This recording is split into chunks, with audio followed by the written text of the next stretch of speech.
minimum level of stock. It is also called as safety stock or buffer stock. It is the stock level which is left in the hands of the organization just before the delivery of fresh material has been received. So जब हम लोग reorder level पे पहुंचते हैं तो नया material का order place कर देते हैं. अब मटेरियल आने में वक्त लगता है जिसको अपने कहते हैं लीड टाइम लगेगा. मान लीजिए जो मटेरियल लेकर आने वाला कूली है, सप्लायर का आदमी है, वो लेकर आया ही है और अभी तक अनलोड नहीं किया है, तब हमारे यहाँ पर एक बार स्टॉक चेकिंग किया जाए कि उस समय कितना स्टॉक हमारे यहाँ पे पड़ा हुआ है. Before this new material is added, then this level which is left is called as minimum stock level. It is also called as safety stock. Why? Because this is not supposed to be used in normal circumstances.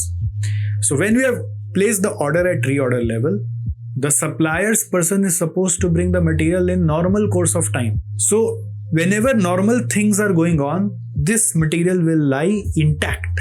But if say there is a delay by the supplier, or if by any chance there is extra demand in the market because of which we need extra material, if something abnormal is happening, then only this minimum level will get consumed.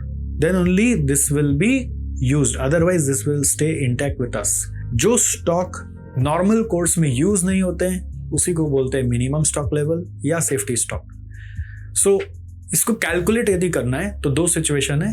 If there is no safety stock scenario, then you calculate it by reorder level minus normal lead time into normal rate of usage. Means we are assuming that supplier has brought the material in the normal course of time. So normal time का consumption अगर कम हो जाए तो जो stock बचा वो minimum level है. और अगर आपके यहाँ सेफ्टी स्टॉक का सिस्टम मेंटेन हो रहा है तो सेफ्टी स्टॉक आपको पता ही होगा. तो जो सेफ्टी स्टॉक है वही मिनिमम स्टॉक है. तो safety stock is equal to minimum stock level in the second case. All right. Remember, this will be used only in case of emergency. Audio Jungle. Audio Jungle.